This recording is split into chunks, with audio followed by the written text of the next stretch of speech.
guys, welcome back to the Katie Shan Show. And today we're going to be talking about school, college. Yep. We'll start with a topic about roommates. So we're roommates and we have a third roommate, Caroline. You have probably mentioned that before. So, and we all get along really well. This is our second year rooming together. Yes, it so we thought we'd share some of our tips on being good roommates. So do you want to start? Or? Yeah, the first thing is you should probably set some boundaries and or rules on what you prefer and what they prefer. And it's better off to meet each other halfway instead of being dominant in what you believe in. I feel like that just works. Yep. And also be like respectful of your roommate. Obviously if they're trying to sleep and it's like, I don't know, late at night and you're blasting your music and have all the lights on, that's not really... Are you trying to hint something? No. No, Caroline's great. She'd never do that to me. Yeah, no, but that's like obviously stuff like that. Another thing is you all live in the same space, so people's cleaning habits might be different than others. And you should want to probably have some sort of chore chart, that's what we call ours, but it's like a kind of organized way of who's going to clean what at what time, because some people don't like to clean at all, some people clean too much. And we didn't have it last year, because our thing is, your side of your room is your own deal. Like if you want to have it messy, then that's fine. But since we're in a suite, we have, you know, the bathrooms and the common room, we'll have a chore chart to keep them clean. Because it's common space that everybody shares. If you want to keep your bedroom messy, then that's on you. Yeah. But and also, I think it's good to like spend time with your roommates. At least try, because you're bound to have something in common. So yeah, you want to try to go out and find those common interests, and then definitely invest some time into that, because this is a person you're going to be living with for a while. Not necessarily. Unless you switch, but... Yeah, I mean, if things get bad, you know, you should probably switch roommates. Yeah, because you don't want it to affect your schoolwork, which brings us to our next topic, which is your grades in college. Study. And do your homework. Don't be one of those people who fails a class because they didn't do their homework. Like, because that is a big part of your grade. Yeah. Also, another big part of your grade, attendance. Show up to class. Teachers take attendance, and if you miss more than 2 or 3 days, your grade's coming down a letter grade. Which sucks. Yeah. But basically, the most that we could say on grades is just study. And just, like, listen. Well, I mean, sometimes it's hard, especially if it's a review, something you already know and you're like, I'm bored, but just pay attention, because you're bound to hear something you didn't know before. And don't be respectful. Like, don't walk in really late or leave early, unless you have, you know, a reason, obviously. And don't be texting the whole time, because the teacher is definitely not going to like that. Yeah, so you want to get on your teacher's good side, because that counts.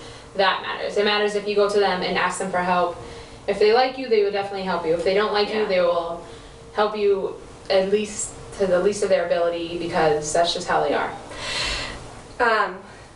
Also, for teachers, don't always take into consideration what other people say about teachers. I mean, obviously, you might ask someone how they liked that particular person, but a lot of times I find that people will be like, oh, this teacher is so hard, or they're so mean, but really it's just that they require a little bit of effort, and it's really not bad. Yeah, definitely. Honestly.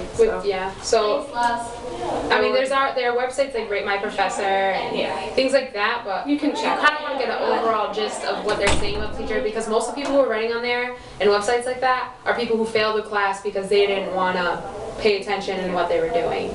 So those things aren't that good to go by. Okay, so also we'll talk a little bit about study techniques.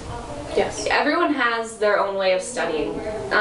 Some people, like me, I mean, I think of myself as like more of a reader. I'll just sit there and read through the PowerPoints a few times, which a lot of people say is bad. It's like passive learning, not actively learning.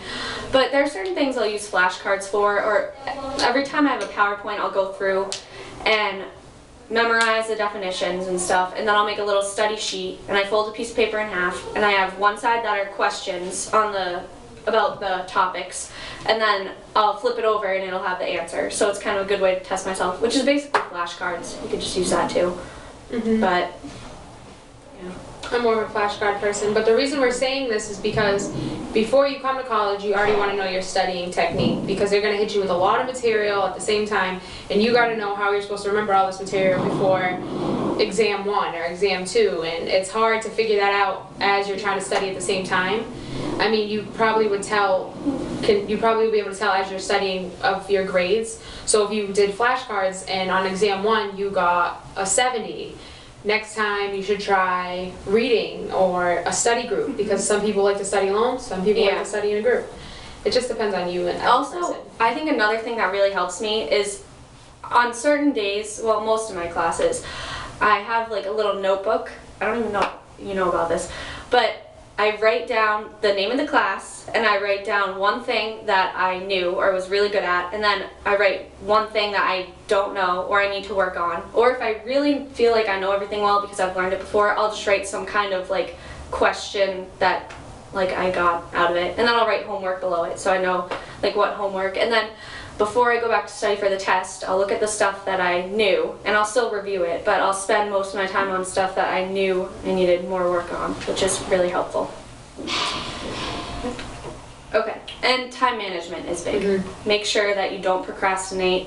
That's like disastrous. That's like probably number one reason most college students drop out / change their major, because they don't know how to time out when to study, when to have social life, when to work, and get all that stuff done. But on social life, that's our next topic. And definitely, okay, have something outside of school, like that you really like to do. We're both part of like clubs and activities. It's just really beneficial, I think. You can make friends that way, and it gives you something kind of different to... Absolutely. Especially your freshman year, my advice to all my freshmen are join as many classes, as many clubs, not classes, as many clubs and activities outside of school that you can, because that's where you're going to figure out what you like, what you don't like, how to get involved on campus. Resume builders are always great. I mean, some of your activities can be related to your major. Like, we're both part of Student Nursing Association, which is obviously related to nursing, but it's not like being in class, you know? Yeah, it's just a club to get you involved, so when you pursue your job that has obviously something to do with your major, it looks good on your resume and it shows that you're involved. Yeah, and it's really helpful sometimes to have special guests come in and like talk about different types of nursing, which is really cool. You kind of get to hear what other people have to say who have been through the nursing program. So. And you definitely want to have hobbies that relate to nothing that has to do with school, because you really need that pullback time where you're not focus on school, you don't really care. Like, about we have this. Like, that's what we do, we vlog. Yeah, and watch Once Upon a Time. And then, like, I have dance team, too, so that's always a good time. Yeah. It's just a lot of fun. Yep, and that's definitely important. Yeah. I think the last topic we're going to hit is partying, because that's a big issue. Don't do it. Yeah. And if you're going to do it, be smart about it.